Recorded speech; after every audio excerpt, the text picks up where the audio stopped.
Hello, hello. Am I audible to everyone? Hello,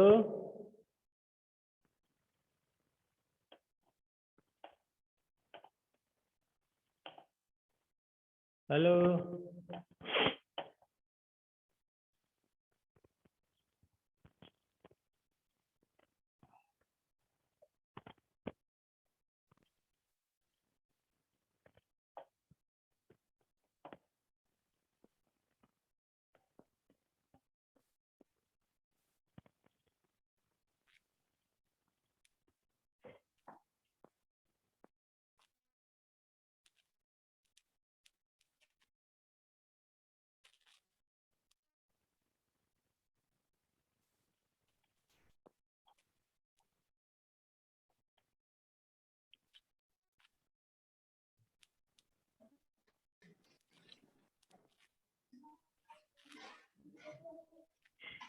तो 1 minute sir आइए इधर। Hello, minute आइए। इसमें रिकॉर्डिंग वाला कहाँ है? रिकॉर्डिंग वाला ऐप दिखाई नहीं दे रहा।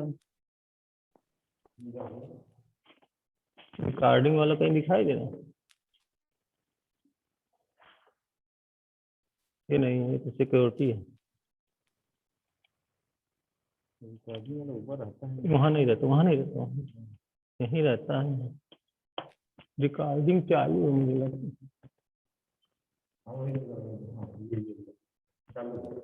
चालू है।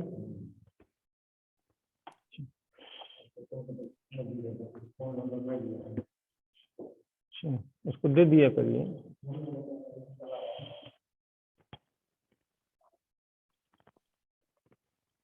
हेलो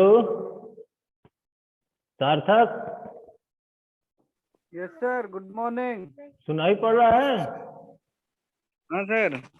बोल दिया करो यार, लेट हो रहा है। Yes sir.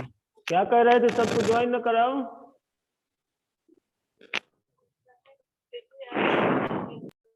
हेलो। हाँ तो देखिए बच्चों, आज जो है एमाइंस चैप्टर खत्म हो जाएगा, ठीक है।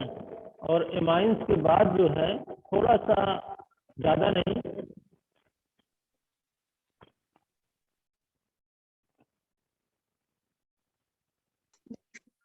अच्छा ठीक है, समझ गए। एमाइंस के बाद जो है थोड़ा सा हम शुरू करेंगे थर्मोडायनामिक्स, ठीक है ना।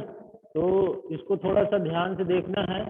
एमाइंस के 2-4 रिएक्शंस रह गए थे, तो सबसे पहले उसको बताएंगे, उसको बात करेंगे। बेटा वीडियो बंद कर लो अपना।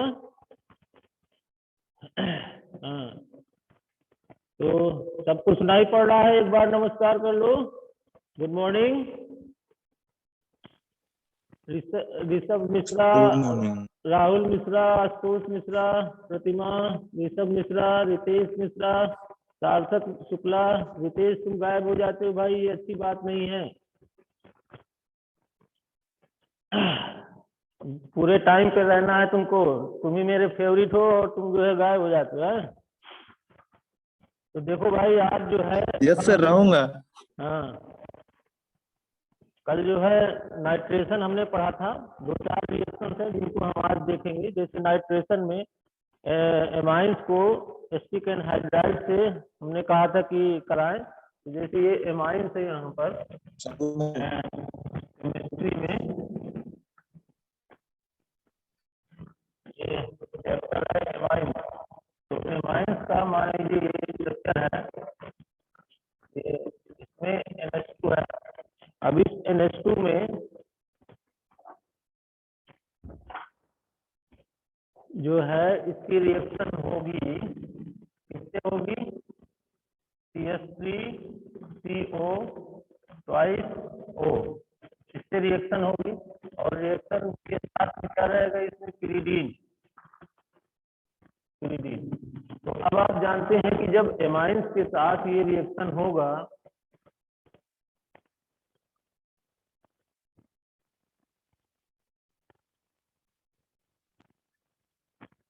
एमाइंस के साथ जब रिएक्शन होगा तो इसमें कौन सा ग्रुप जुड़ता है? तो आपने देखा होगा कि इसमें NHCO NH3 जुड़ता है, NHCO CH3 जुड़ता है। तो इसको हम इसमें जोड़ेंगे इस तरह से NHCO CH3, COCH3 और NH इसका रहता है, H यहाँ से निकल जाता है, तो NHCO CH3 इसमें जोड़ेंगे। तो जब NHCO CH3 इसमें जोड़ेंगे तो इसके बाद फिर इसका नाइट्रेशन होगा। कब हो, किसके प्रेजेंस में होगा? सबको पता है कि नाइट्रेशन में HNO3 होता है और साथ में H2SO4 होता है, HNO3 होता है और H2SO4 होता है। तो जब नाइट्रेशन कराते हैं तो कौन सा ग्रुप जुड़ता है? NO2 जुड़ता है। ठीक है, तो NO2 कहाँ जुड़ता है? पैरा पोजीशन पे जुड़ता है। NO2 कहाँ जुड़ता है? पैरा पोजीशन पर। ये ब्लैक बोर्ड में दिख रहा है, यहाँ पर इसको ऐसे NHCO CH3 में पैरा पोजीशन पर NO2 जुड़ जाएगा। यहाँ पर क्या जुड़ जाएगा? NO2 जुड़ जाएगा। सर तो जब हाँ वहां से आपकी आवाज सही नहीं आती सर। सही नहीं आ रही? नहीं सर, कैसे आ रही है? खड़खड़ाने लगती है सर वहां से आवाज। अब हेलो, अब सही है। हाँ सर। स्पीकर की बात है यार, ये स्पीकर थोड़ा सा वो रहता हाँ है। वो स्पीकर की दिक्कत रहती है। ठंडी बहुत है अभी इसीलिए है सर। हाँ हाँ, ये भी हो सकता ठंडी है। बहुत है इसीलिए है, वो हो रहा है, लड़खड़ा रहा है ये जबान। अच्छा कहे ठीक है। ठंडी बहुत है तो बर्फ जम गई है। तुम लोग तो रजाई के अंदर बैठे हो ना?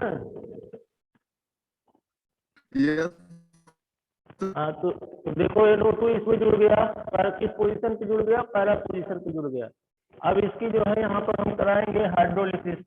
हाइड्रोलिसिस में क्या होता है? H+ और OH- आयंस इसमें जुड़ते हैं।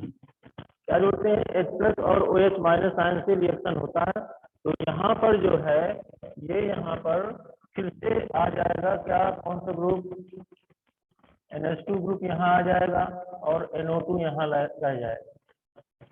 ठीक है, CH3CO CHO अलग हो जाएगा। ठीक है ना? तो ये जो है एमाइंस में NO2 ग्रुप जोड़ने के लिए हमने इसमें रिएक्शन कराया। ये एमाइंस है, इसमें NO2 ग्रुप हमको अगर ऐड करना है तो सबसे पहले एसिटिक एनहाइड्राइड से रिएक्शन कराएंगे पिरिडीन की प्रेजेंस में, तो ये इंटरमीडिएट जुड़ेगा। फिर इसके बाद इसको नाइट्रेशन कराएंगे, नाइट्रेशन सल्फ्यूरिक एसिड के प्रेजेंस में होता है और तब यहाँ पर नाइट्रो ग्रुप ऐड हो जाएगा, लेकिन ये NHCO CH3 group as it is जुड़ा रहेगा। अब इसके बाद इसकी हाइड्रोलिसिस कराएंगे तो ये जो यहाँ से है OH यहाँ से, तो CH3COOH अलग हो जाएगा और NH2 यहाँ आ जाएगा, NO2 जुड़ जाएगा। तो इसका नाम हम क्या लेंगे? Para nitro aniline. क्या नाम लेंगे? एनिलीन है और NH2 जुड़ा हुआ है, तो इसको लिखेंगे हम पैरा नाइट्रो एनिलीन। ये है पैरा नाइट्रो एनिलीन। अब जिसमें NHCO CH3 ग्रुप जुड़ा है उसका नाम क्या है? Para nitro acetamide. Para nitro acetamide. ठीक है, para nitro acetamide. Shraddha Dubey, बहुत लेट सो के उठी हो बेटा। श्रद्धा दुबे जल्दी उठा करो, इस समय क्लासेस चल रही हैं। तो ये देखिए एमाइंस की एसिटिक एनहाइड्राइड के साथ रिएक्शन होगा और रिएक्शन के बाद ये जो इंटरमीडिएट प्रोडक्ट बनेगा, फिर HNO3 के साथ रिएक्शन कराएंगे तो ये पैरा नाइट्रो एस्टामाइड बनेगा, जो हाइड्रोलिसिस के बाद पैरा नाइट्रो एनिलीन में कन्वर्ट हो जाएगा। ठीक है, एक रिएक्शन ये है। और दूसरी जो लास्ट रिएक्शन है उसमें मैं ये कहूँगा कि एमाइंस का सल्फोनेशन क्या कराना है हमको? हाँ सर इनकी फोटो खींच के सर सेंड कर दिया करिए, यहाँ से दिखाई नहीं देता सर। इनकी फोटो सर ये जो रिएक्शन लिखवा रहे हैं, वीडियो अपलोड कर दूंगा ना, ठीक सर। वीडियो अपलोड कर दूंगा। कल अभी हो नहीं पाया था कल का, आज इसको तो अपलोड कर दूंगा। वीडियो अपलोड में भी तो क्लियर नहीं रहता ना सर। तो अब बाकी जो जैसे और लोग जो आते हैं तो उनका क्लियर रहता है, फोटो दिखती है। ये मुझे वीडियो लगता है क्वालिटी सर, सिस्टम खराब है क्या? हाँ वीडियो क्वालिटी इतनी नहीं है ना। ब्लर दिखता है क्या? हाँ थोड़ा थोड़ा सर। अच्छा, कोशिश करो, देखो अभी हम इंद्रमणि से कहेंगे अगर इसको सुधार देगा। हैं yes sir, yes sir. Sulphonation में ये एमाइंस है, ये एमाइंस, इसको क्या बोलते हैं? एंजीन। और इसका जब रिएक्शन होगा किससे? H2SO4 से। सल्फोनेशन में H2SO4 के साथ रिएक्शन होता है, लेकिन इसमें HNO3 नहीं होता है। HNO3 कहाँ होता है? सिर्फ नाइट्रेशन में। सार्थक, ये प्रिंस कुमार कौन है, जानते हो? Yes sir, Prince Kumar Namdev. अच्छा, चलो ठीक है, ज्वाइन करा। तो अब इसको जो है, इसमें क्या जुड़ जाएगा? NH3HSO4 minus. NH2 में जैसे ये होगा तो NH2 है तो इसका एक इसमें जुड़ जाएगा, तो NH3 प्लस और HSO4 बनेगा, तो यहाँ पर HSO4 माइनस जुड़ा रहेगा। NH3 प्लस HSO4 माइनस इसमें जुड़ा रहेगा। अब इसको जो है बोलेंगे एनिलीनियम हाइड्रोजन सल्फेट। क्या बोलेंगे इसको? Anilinium hydrogen sulphate. Anilinium hydrogen sulphate ये इंटरमीडिएट प्रोडक्ट है। इसको हमने कहा क्या? Anilinium hydrogen sulphate. अब जो ये एनिलीनियम हाइड्रोजन सल्फेट है, इसको 453 से 473 तक, इसको 453 डिग्री से 473 डिग्री तक हम इसको क्या करेंगे? हीट करेंगे। 453 से 473 डिग्री तक इसको हीट करेंगे, तो ये जो है किसमें कन्वर्ट हो जाएगा? ये NH2 और यहाँ पर HSO3, इसमें किसमें कन्वर्ट हो जाएगा? HSO3, जिसका नाम लिखेंगे सल्फोनिलिक एसिड। सल्फोनिलिक एसिड, इसका नाम लिखेंगे सल्फोनिलिक एसिड। NH2 के साथ HSO3 यहाँ पर कनेक्ट हो जाएगा। जो ये HSO4 माइनस है यहाँ पर कनेक्ट हो जाएगा। ये HSO3 लिखो या SO3H लिखो, जो भी है। इसको लिखने के बाद जो है, तो ये इसमें कनेक्ट हो जाएगा और इसके बाद ये ब्यूटर आयन में कन्वर्ट हो जाएगा। इसके बाद ये किस में कन्वर्ट हो जाएगा? सर वीडियो नहीं दिख रहा सर। हाँ, वीडियो नहीं दिख रहा? नो सर, किसी को। एक मिनट रुक जाओ, फिर बता रहा हूँ। SO3H, जिसको हम बोलेंगे ब्यूटर आयन। एक मिनट रुक जाओ, बड़ी दिक्कत है यार। इंद्रमणि को बुलाऊं मैं से?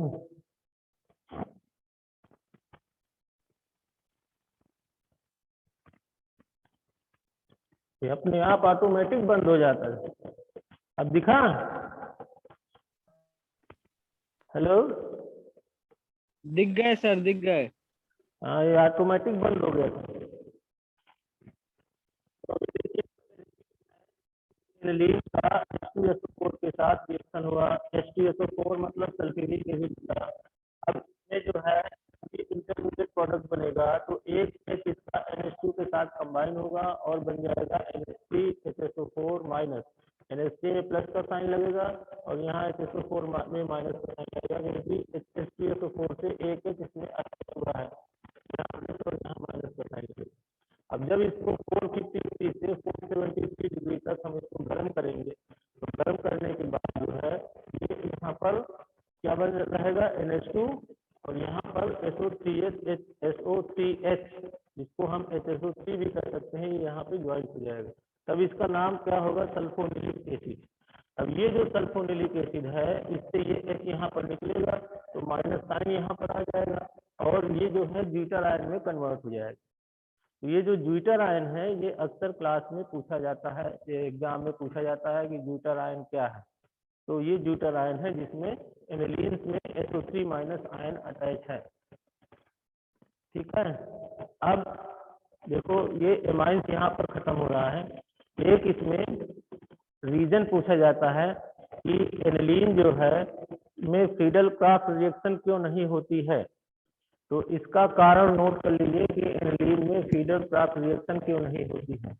तो इसको मैं ये कहूँगा कि aniline does not undergo Friedel Crafts reaction. Note कर लीजिए, aniline does not undergo Friedel Crafts reaction due to salt formation with AlCl3 due to salt formation with AlCl3. Aniline does not undergo Friedel Crafts reaction due to salt formation with AlCl3. Used as catalyst, nitrogen acquires positive charge and acts as strong deactivating group for further reaction. Note किया? फिर से एक बार सुन लीजिए, aniline does not undergo Friedel Crafts reaction due to salt formation with AlCl3 used as catalyst, nitrogen acquires positive charge and acts as strong deactivating group for further reaction. ठीक है, इस वजह से जो है एनिलीन फ्रीडल क्राफ्ट रिएक्शन नहीं होता है और ये अक्सर पूछा जाता है कि एनिलीन में फ्रीडल क्राफ्ट रिएक्शन क्यों नहीं होता है। तो एमाइंस का चैप्टर अब यहाँ पर जो है खत्म होता है और हम थोड़ा सा थर्मोडायनेमिक्स के बारे में जिक्र करेंगे। यहाँ थर्मोडायनेमिक्स का एक बहुत ही इम्पोर्टेंट टॉपिक है जिसको कि हम कहेंगे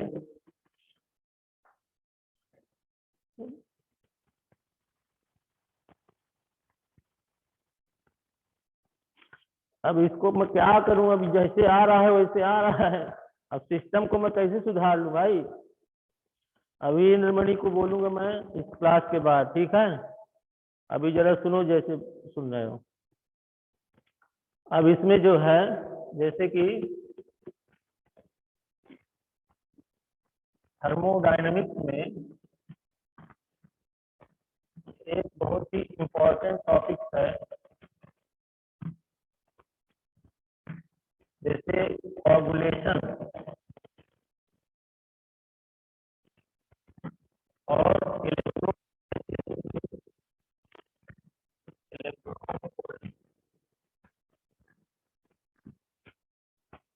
कोलाइडल सॉल्यूशन।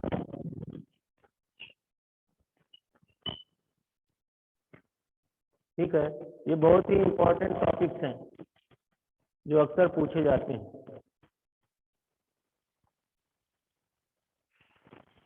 अब इसमें देखो, सबसे पहले हम देखेंगे कि इलेक्ट्रोफोरेसिस क्या है। Ritesh Mishra, hello. Yes sir. तुम्हारी आवाज बोलो जरा, मुझे सुनाई पड़ रही कि नहीं ये देखना है। Hello. Yes sir, yes sir, आ रही कि नहीं? हाँ, आपकी आवाज तो मुझे आ रही है, हेलो मेरी क्यों नहीं आ रही है? तुम्हारी आवाज सर। आप सर इसका वो सर ये जो माइक की सर वो है कैपेबिलिटी है वो, जब हाँ। आप वो ये कम है, लेस है मतलब इसकी, तो जब आप बोर्ड की तरफ चले जाते हैं तो आवाज कटने लगती है। अच्छा अच्छा, तो यानी कि जिसका माइक ब्लूटूथ है वो होगा ना। अच्छा, इंटेंसिटी माइक के कम पास, होगी। अच्छा माइक के पास बोलूं मतलब, है ना। हेलो। हाँ, इस समय आ रही है? अभी आ रही है? हाँ, अच्छा, तो माइक यहाँ पर है, रुक जाओ। ये अच्छा, तो देखते हैं, देखिए इलेक्ट्रोफोरेसिस। तो इलेक्ट्रोफोरेसिस की अगर मैं बात करूं तो जैसे यहाँ पर दो टर्म हैं, एक तो इलेक्ट्रो का मतलब है इलेक्ट्रिक फील्ड,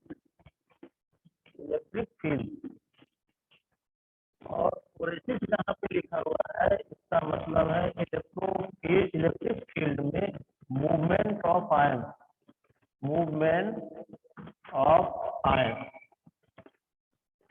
ठीक है ना।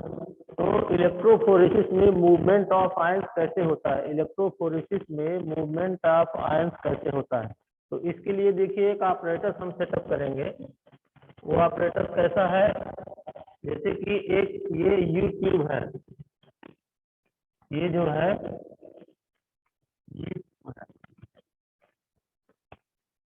ये ट्यूब लेते हैं,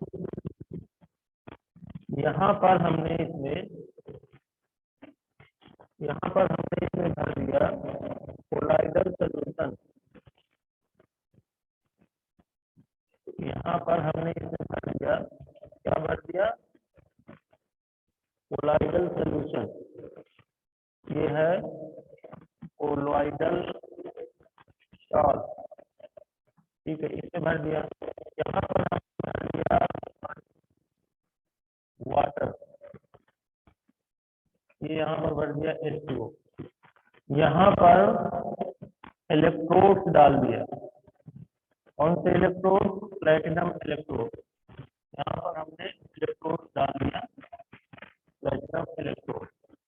एक इलेक्ट्रोड नेगेटिव है और एक इलेक्ट्रोड पॉजिटिव है, और इनसे जो है हमने सर्किट कर दिया। ये डायग्राम समझ रहे होंगे, ये यूट्यूब है और यूट्यूब में ये कोलाइडल सोल्यूशन भरा हुआ है,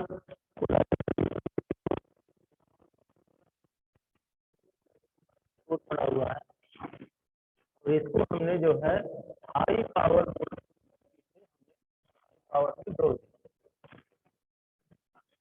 ठीक है, ये हमने इसमें जोड़ दिया, हाई वोल्टेज बैटरी से इसको कनेक्ट कर दिया, ठीक है। अब हम क्या देखते हैं, ये जो कोलाइडल सोल्यूशन जो पार्टिकल्स होंगे, कोलाइडल पार्टिकल्स होंगे, कोलाइडल पार्टिकल्स हैं, कोलाइडल सोल्यूशन में क्या है, कोलाइडल डिस्पर्शन मीडियम,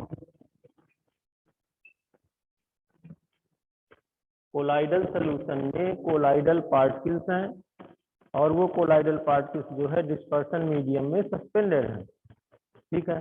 अब जब हम हाई वोल्टेज करंट इसमें अप्लाई करते हैं, इलेक्ट्रिक फील्ड अप्लाई करते हैं, तो क्या होता है वो हमको देखना है। तो जैसे सब कोई हम लोग जानते हैं कि जो कोलाइडल पार्टिकल्स हैं वो कैसे पार्टिकल्स होते हैं, चार्ज पार्टिकल्स होते हैं। कोलाइडल पार्टिकल्स कैसे पार्टिकल्स होते हैं, चार्ज पार्टिकल्स होते हैं, चार्ज पार्टिकल्स। और इसमें कितनी तरह का चार्ज होता है, पॉजिटिव चार्ज और नेगेटिव चार्ज, मतलब कुछ कोलाइडल पार्टिकल्स ऐसे हैं जिसमें कि पॉजिटिव चार्ज रहता है और कुछ कोलाइडल पार्टिकल्स ऐसे होते हैं जिसमें कि नेगेटिव चार्ज रहता है। तो ये जो चार्ज पार्टिकल्स हैं ये under the influence of electric field they start migrating towards the opposite electrode. जैसे कि इसमें जो नेगेटिवली चार्ज पार्टिकल्स हैं, जो नेगेटिवली चार्ज पार्टिकल्स हैं ये कहाँ जाएंगे, इनका मूवमेंट हो जाएगा इधर, इधर किस साइड, पॉजिटिव इलेक्ट्रोड की तरफ। जो नेगेटिवली चार्ज कोलाइडल पार्टिकल्स हैं वो पॉजिटिव इलेक्ट्रोड की तरफ मूवमेंट करेंगे। और अगर हमारा जो कोलाइडल पार्टिकल्स है वो पॉजिटिवली चार्ज है, अगर कोलाइडल पार्टिकल्स कैसा चार्ज है, पॉजिटिवली चार्ज है, तो ये जो पॉजिटिव चार्ज है ये कहाँ मूव करने लगेगा, नेगेटिव इलेक्ट्रोड की तरफ मूव करने लगेगा। और ये उस इलेक्ट्रोड में जा करके क्या हो जाएंगे, डिस्चार्ज हो जाएंगे, और डिस्चार्ज होने के बाद क्या हो जाएंगे, इनका प्रेसिपिटेट बन जाता है, ठीक है। तो movement of electrode, movement of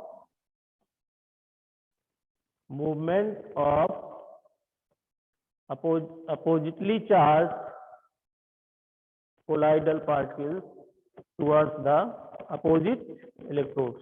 कहने का मतलब जो minus negatively charge colloidal particles हैं उनका मूवमेंट हो जाएगा किधर, पॉजिटिव इलेक्ट्रोड की तरफ, और जो पॉजिटिवली चार्ज कोलाइडल पार्टिकल्स हैं उनका मूवमेंट हो जाएगा निगेटिव इलेक्ट्रोड की तरफ। तो भाई अब हम ये देखेंगे कि कैटाफोरेसिस कितनी तरह का होता है। कैटाफोरेसिस इलेक्ट्रोफोरेसिस कितने तरह का होता है, इलेक्ट्रोफोरेसिस दो तरह का होता है। कौन कौन सा, एनाफोरेसिस एंड कैटाफोरेसिस, एनाफोरेसिस एंड कैटाफोरेसिस। तो एनाफोरेसिस क्या होता है, एनाफोरेसिस में जो निगेटिवली चार्ज पार्टिकल्स हैं उनका मूवमेंट होता है पॉजिटिव इलेक्ट्रोड की तरफ, और जो कैटाफोरेसिस होता है उसमें जो पॉजिटिवली चार्ज कोलाइडल पार्टिकल्स हैं उनका मूवमेंट होता है निगेटिव इलेक्ट्रोड की तरफ। तो ये जो कैटाफोरेसिस है, जो ये इलेक्ट्रोफोरेसिस है जो हमने अभी पढ़ा, ये इलेक्ट्रोफोरेसिस ये दो में डिवाइड हो गया, एक तो एनाफोरेसिस और दूसरा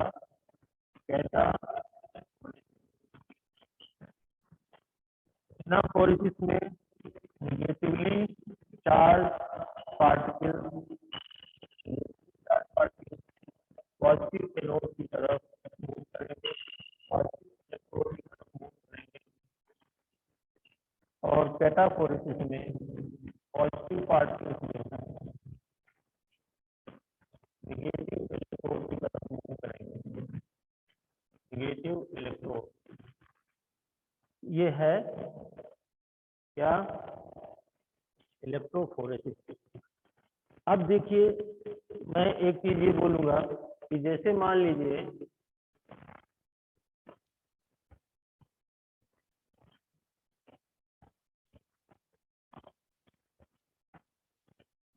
इसमें चार्ज कहाँ से आता है, कोलाइडल पार्टिकल्स में चार्ज कहाँ से आता है। तो जैसे हमने कहा कि ये NaCl है, क्या है, NaCl, और इस NaCl में हमने AgNO3 डाल दिया। NaCl में हमने क्या डाल दिया, AgNO3 हमने डाल दिया, ठीक है। तो जब हमने AgNO3 डाल दिया तो ये बन गया AgCl, ठीक है। ये हमारी टेस्ट ट्यूब है, और इस टेस्ट ट्यूब में यहाँ पर है NaCl, और इसमें हमने डाल दिया AgCl। तो यहाँ पर जो बना वो क्या बना, AgCl। ये कोलाइडल पार्टिकल, AgCl क्या है, कोलाइडल पार्टिकल। अब इसमें क्या होता है कि इसके चारों तरफ जो है ना, ये Cl माइनस के जो आयंस है ये इसके चारों तरफ लग जाते हैं। तो इसको जब हम AgCl के चारों तरफ ये आयंस लग जाते हैं तो इसको हम बोलते हैं प्राइमरी लेयर। क्या बोलते हैं, प्राइमरी लेयर। अब इस प्राइमरी लेयर को सेटिस्फाई करने के लिए, न्यूट्रलाइज करने के लिए, यहाँ पर Na+ की एक डिफ्यूज लेयर बन जाती है, Na+ की डिफ्यूज लेयर बन जाती है। तो जब Na+ की यहाँ पर डिफ्यूज लेयर बन जाती है तो ये क्या हो जाता है, बाई लेयर्ड हो जाता है, ठीक है। तो ये जो कोलाइडल पार्टिकल्स है ये क्या है, neutral particles. Colloidal particles charge होते हैं, लेकिन जब ये सोल्यूशन में होते हैं तब क्या होते हैं, ये न्यूट्रल होते हैं, क्योंकि इनके चार्ज को न्यूट्रलाइज करने वाली दूसरी फेज रहती है, ठीक है। अब ये जो पार्टिकल्स हैं, ये कोलाइडल पार्टिकल्स को हम क्या बोलेंगे, इनमें चार्ज रहता है, लेकिन जो कोलाइडल सोल्यूशन है वो कैसा रहता है, न्यूट्रल रहता है। कोलाइडल सॉल्ट जो है न्यूट्रल रहता है, लेकिन कोलाइडल पार्टिकल्स क्या रहते हैं, चार्ज रहते हैं।